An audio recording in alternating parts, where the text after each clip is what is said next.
The technical part of how you get the color on Majolica and how you work with a glaze that doesn't move in firing is one kind of a challenge. And I think it's a significant challenge, but not any easier or harder than trying to figure out how to do reduction or work with porcelain or any of the other many ceramic techniques that are out there. And you have the same problem as everyone else in every other media about what's worth doing and how to organize what you're doing on the form to make resonant work. And that's a big challenge and a lifelong one. Sometimes I come to a piece and I have an idea when I make the piece, and I can carry through with that idea once I get the piece to the glaze state, and it all works out. Other days I really have to work hard to figure out what the piece is telling me and where to go with that. So I have a couple of strategies. One of the things I think is really important is having a sketchbook and drawing. And I think that's important not because you're going to make great art in your sketchbook. This is not about making a drawing as art. There are people who do that, but that's not what this is. This is a workspace for you, and I think it really helps you artistically to do this. I also use a sketchbook to help me decide what to put on a piece. And what I would do is draw the piece and take it to the copy machine, and then I would look at the geography of the piece and decide what was noteworthy or important or what I would like to emphasize on the piece. This was an oval ewer with a connector between the body and a long spout that I thought was interesting or important, or a feature that I would like to have noticeable. And it's a vertical piece. So one of the things I might do would be to think about if I came up from the bottom and went right and left around that connector, and then down from the top, all this stuff up on the sides and pointing to the connector, all of this makes this connecting piece important. And it could be any kind of motif. It could be swashes of color, it could be Hot Wheels cars, it could be anything that works for you. But with my motifs, this is what one example of a solution might be. And this is arrived at through years of getting halfway through the piece and then saying, oh, now I know what it should have been, and having to go make the piece over again if you want to really realize that. This tray has sides that are parallel to each other like the rectangle, but then it's like half a circle added onto either end. And so on this one I decided that I would break the pattern where that changes from a flat to a curve. And so that this pulls across here, but there's a mark that says yeah, and then there's these two hemispheres that are connected here. And then the handles echo that kind of movement.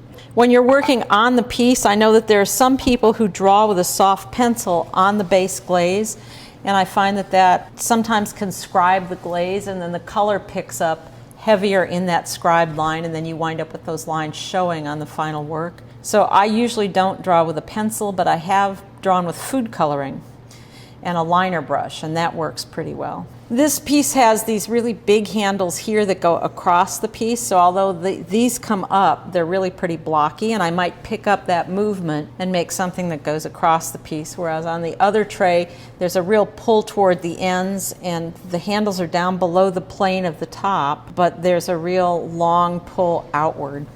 This ends the piece really definitely here and here. I'm going to make some fruit and some leaves, and my leaves are going to be in fall colors, and I think my fruits are going to be fruit that's ripening. So to make fruit, and I'm going to make some of those things happen across the short axis of the piece, echoing the bulkiness of the leaves and the handles and the directions of the handles. So to make my fruit, I'm going to take my thumb and I'm going to start with some chartreuse, add a little yellow, a little bit of orange, maybe just a little bit of this mint green color, and I'm going to put some fruit that's ripening. I think that I'm going to put the black lines around the fruit first. There's nothing magical about the black lines. You could look at somebody like Gauguin, who used really beautiful color next to color, or Van Gogh, and look at people who don't use line in that way to develop an edge. The use I make of the black line is really very traditional. It was done in Italian Majolica, and for me it's a convenient device for being able to put down a swash of color and then develop a motif. Okay, so now I know where my fruit is located, and now I'm going to put in some orange and red leaves. So I'm going to double load my brush. I'm going to have a basic orange color. I'm going to put a little red on the edge, maybe a little green on the tip. And I'm going to keep the movement back and forth across here. So I'm going to use the tip of the brush and then heel down and then lift up.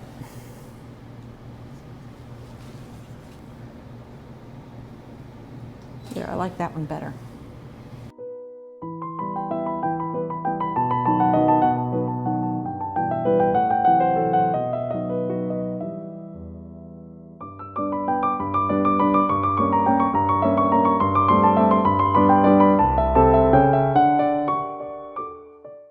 Okay, I'm going to line the rim. And to do that, I'm just going to put my finger on the edge of the rim and use that like a guide, and then just pull my arm across. And if I do that, it's pretty easy to make the line fairly straight. When you're lining, you need a little practice adjusting the viscosity of your paint. And then you have to work on keeping your hand the same distance from the piece. Okay. If you have any little blobs or places that you don't like your line, you can go back and use the edge of a rib or an X-Acto knife and sort of gently touch those up. Okay, time to wax that. And then I'll be able to put the background color in, and then that really changes the piece. I'm going to line the back of the rim. I have the motifs interrupting the rim. The motifs come up over the rim, and I like what that does spatially, and that's the major reason that I do that. But also, when you're lining, it's easier if you can go from making a series of little short lines in between the motifs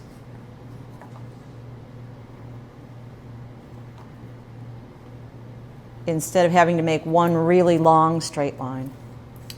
I'm ready to put in my gray background color, and I'm going to use a wide, soft brush to do that. And I'm going to thin my gray down just a little bit more, because I'm going to have to brush across it more than once to make sure it's evened out. I don't want directional brush marks left in the background color if I can help it.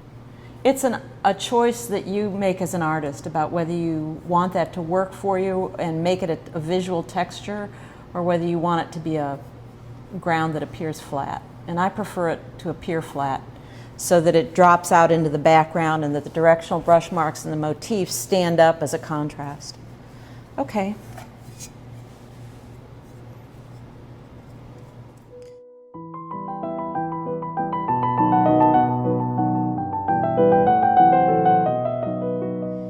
So, we're ready to fire.